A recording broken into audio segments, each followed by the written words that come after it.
कोलकाता के RG Kar medical hospital में 31 साल की रेजिडेंट डॉक्टर के रेप और मर्डर केस ने पूरे देश को हिलाकर रख दिया है। 14 अगस्त की रात को रिक्लेम द नाइट के प्रोटेस्ट देखने को मिले। हजारों औरतें और लोग सड़कों पर उतरे छोटे बड़े शहरों में जस्टिस की डिमांड करने के लिए। लेकिन इसी रात 40 के करीब गुंडे इस हॉस्पिटल में आकर प्रोटेस्टर्स पर हमला करने लग जाते हैं। प्रॉपर्टी को वैंडलाइज किया जाता है, पुलिस पर भी स्टोन पेल्टिंग करी जाती है और पुलिस को टीयर गैस का इस्तेमाल करना पड़ता है इन गुंडों को भगाने के लिए। कौन ये लोग थे, किस पार्टी से एफिलिएटेड थे, कोई नहीं जानता। लेकिन वेस्ट बंगाल की चीफ मिनिस्टर ममता बनर्जी पर ब्लेम डाला जा रहा है इस रिपीटेड लॉ एंड ऑर्डर के फेलियर के चलते।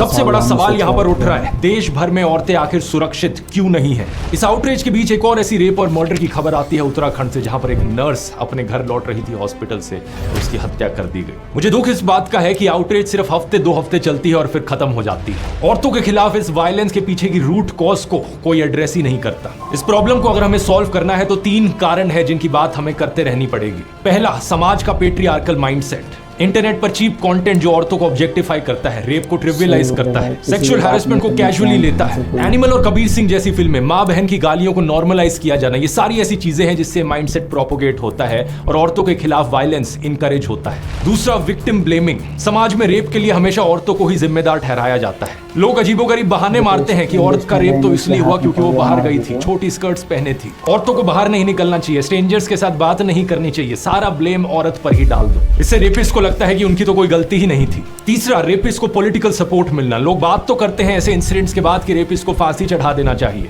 लेकिन असलियत में कॉन्विक्टेड रेपिस्ट के साथ क्या होता है ये देख लो। Convicted rapist Gurmeet Ram Rahim Singh, Haryana elections की वजह से इसे जेल से बाहर का रास्ता दिखाया जाता है। 20 साल की सजा में से इसने 235 दिन तो जेल के बाहर ही बिताए हैं। बिल्किस बानो के बलात्कारियों को मालाएं चढ़ाई जाती हैं, उन्हें संस्कारी बुलाया जाता है। बृजभूषण जैसे नेताओं को ओपनली सपोर्ट किया जाता है और कोई अगर पॉलिटिशियन रेपिस्ट बन गया तो उसके फेवर में रैलियां निकाली जाती हैं। अगर देश को सही में औरतों के लिए सुरक्षित बनाना है तो इन 3 चीजों पर काम करना होगा।